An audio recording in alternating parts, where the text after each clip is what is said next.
স্বাগত দীপ্ত সংবাদে। আপনাদের সঙ্গে আছি আমি নাহিদ আশরাফ রাজীব।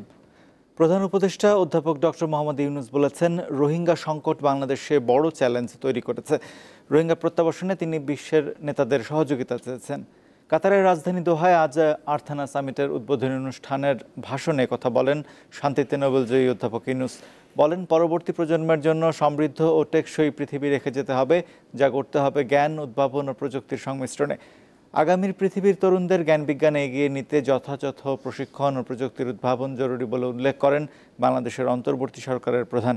এর আগে অনুষ্ঠানস্থলে পৌঁছালে কাতারের একাধিক মন্ত্রী ও বিশিষ্ট ব্যক্তি প্রধান উপদেষ্টাকে স্বাগত জানান। আর্থানা সামিটে তিনি মূল প্রবন্ধ উপস্থাপন করেন। সাংবাদিক দম্পতি সাগররুনি হত্যা মামলার তদন্তে আরও 6 মাস সময় দিয়েছে হাইকোর্ট। রাষ্ট্রপক্ষের সময় আবেদনের পরিপ্রেক্ষিতে আজ বিচারপতি ফাতেমা নজিব ও বিচারপতি শিকদার মাহমুদুর রাজির বেঞ্চ এই আদেশ দেয়।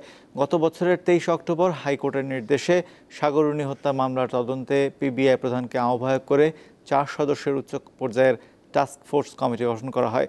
2012 সালের 11 ফেব্রুয়ারি রাতে রাজধানীর পশ্চিম রাজাবাজারে সাগর সারোয়ার ও মেহরুন রুনি তাদের ভাড়া বাসায় খুন হন। জাতীয় ঐক্যমত্য কমিশনের সঙ্গে আজ তৃতীয় দিনের মতো বৈঠক করছে বিএনপির একটি প্রতিনিধি দল। জাতীয় সংসদ ভবনে কমিশনের কার্যালয়ে বৈঠক চলছে। এতে অংশ নেয়ার আগে বিএনপির স্থায়ী কমিটির সদস্য সালাউদ্দিন আহমেদ বলেছেন, সংস্কার প্রক্রিয়ায় যাতে সংবিধান ও আইন লঙ্ঘন না হয় সেজন্য সুচিন্তিত মতামতের ভিত্তিতে বিএনপি একমত হতে চায়।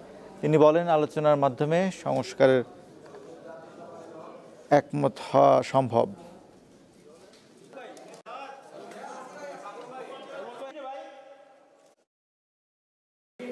সুপ্রিম কোর্টের সংশ্লিষ্ট সকল উদ্যোগকে যাতে আইনানুগ এবং সাংবিধানিক প্রক্রিয়ায় যায় সেটার আহ্বান জানাব, যাতে আমরা কোনোভাবেই বিচার বিভাগ কর্তৃক সংবিধানের কোনো কার্যক্রম আইনানুগ এবং অসাংবিধানিক না হয় সেদিকে যেন দৃষ্টি রাখি। দর্শক, জাতীয় সংসদ ভবনে রয়েছেন সহকর্মী শিউলি শবনম, সরাসরি যুক্ত হচ্ছেন তিনি। শবনম, বৈঠকে বিএনপি ও জাতীয় ঐক্যমত্য কমিশন কোন কোন বিষয়ের উপর আলোকপাত করছে?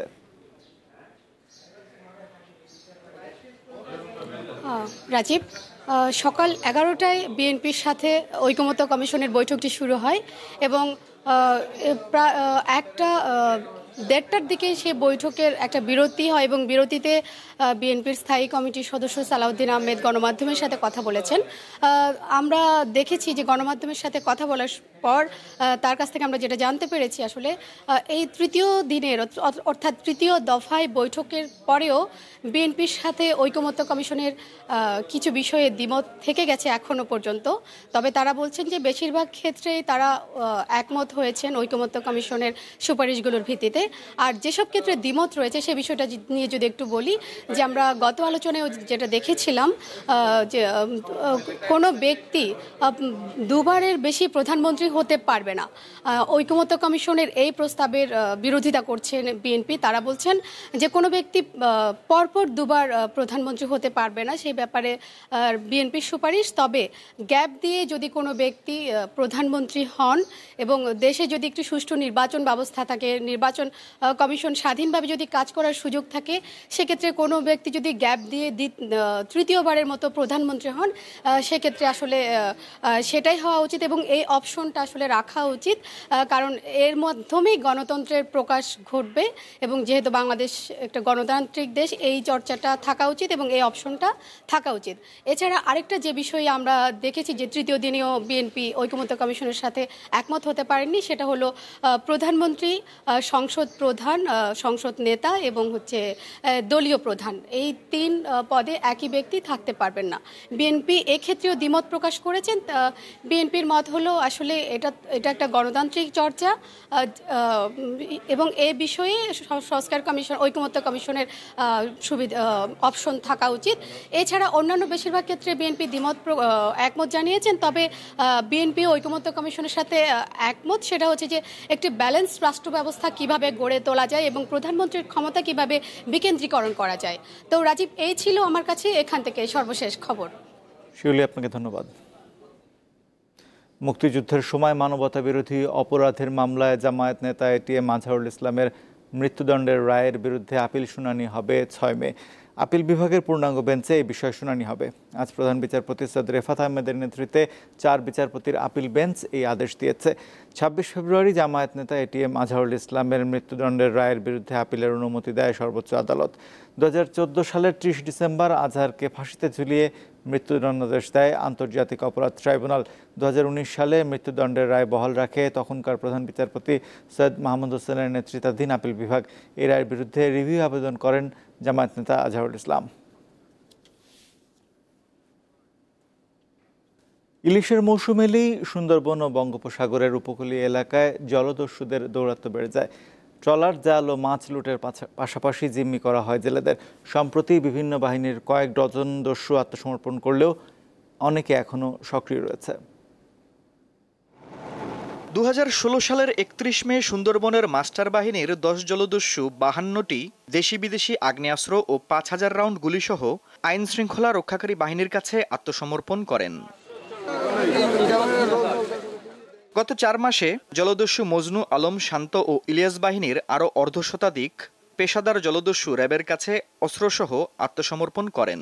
পুলিশের এই এলিট ফোর্স জানায়, গত 7 বছরে উপকূলীয় এলাকায় 119 জলদস্যু ও বনদস্যুকে গ্রেপ্তার করা হয়। বিগত কয়েকদিন আগে একটা বিশাল ঝুঁকিপূর্ণ হয়েছিল, জলদস্যুরা বিশালভাবে আক্রমণ করছে। এখন বর্তমানে মোটামুটি শান্ত আছে। কি জাল ফালানি যেতে মানুষ গুম করে ফেলাইতে অনেকে ভয়তে ভোট নিয়ে যাইতো না সাগরে। এখন আর ওই ভিত্তিটা নাই আর কি, ভয়টা নাই মনের ভিতরে। এই অবস্থায় মৎস্য খাতে নতুন করে বিনিয়োগে এগিয়ে আসেন ব্যবসায়ীরা। তবে নৌবাহিনী ও কোস্টগার্ডের পর্যাপ্ত টহল না থাকায় একাধিক দস্যু বাহিনী দেশের উপকূলে প্রভাব বিস্তার করছে। ঘটছে মাছ ও ট্রলার লুট এবং অপহরণের ঘটনা। ঢাকায় যদি না থাকে তাহলে মাছটা আমদানি বেশি হবে এবং মূল্যও কম থাকবে। আর ঢাকায় থাকলে ভয়ে কেউ যাইবে না সাগরে। আমাদের সম্পদ নিয়ে যায়, এবার বোট সহ নিয়ে মাঝি আটকাইয়া এরা মুক্তি দাবি করে, টাকা চায়। তো এইভাবে হইলে তো আমরা ব্যবসা বাণিজ্য করতে পারবো না। মৎস্য বিভাগ জানায়, নিয়মিত অভিযানের মাধ্যমে জলদস্যুদের নিষ্ক্রিয় করার চেষ্টা চলছে। সাগরে কোস্টগার্ড এবং নৌবাহিনী টহল দেয়। এছাড়া অন্য যে বাহিনী, র্যাব আছে, নৌ পুলিশের সবাইকে আমরা এ বিষয়ে আমরা অবহিত করব, যাতে আমাদের মৎস্যজীবীরা সাগরে নিরাপদভাবে মাছ ধরে ফিরে আসতে পারে। র্যাব জানিয়েছে, গত 10 বছরে বরিশালের উপকূলে আইন শৃঙ্খলা রক্ষাকারী বাহিনীর সঙ্গে বন্দুকযুদ্ধে 88 জলদস্যু নিহত হয়েছেন। দীপ্ত বার্তা কক্ষ। আন্তর্জাতিক প্রসঙ্গ। মস্তিষ্কে রক্তক্ষরণ ও হৃদরোগে আক্রান্ত হয়ে পোপ ফ্রান্সিসের মৃত্যু হয়েছে বলে জানিয়েছে ভ্যাটিকান। আর মৃত্যুর আগে তিনি কোমায় চলে গিয়েছিলেন বলে মৃত্যু সনদে উল্লেখ করা হয়েছে। মৃত্যু সনদে আরও উল্লেখ করা হয়, পোপ ফ্রান্সিসের উচ্চ রক্তচাপ ও টাইপ 2 ডায়াবেটিসে ভুগছিলেন। 12 বছরের দায়িত্বে থাকাকালে তিনি বিভিন্ন শারীরিক জটিলতায় ভুগেছেন। পোপ নিউমোনিয়ায় আক্রান্ত হয়ে ফেব্রুয়ারি ও মার্চ মাসে রোমের জেমেলি ইউনিভার্সিটি হাসপাতালে 38 দিন চিকিৎসাধীন ছিলেন।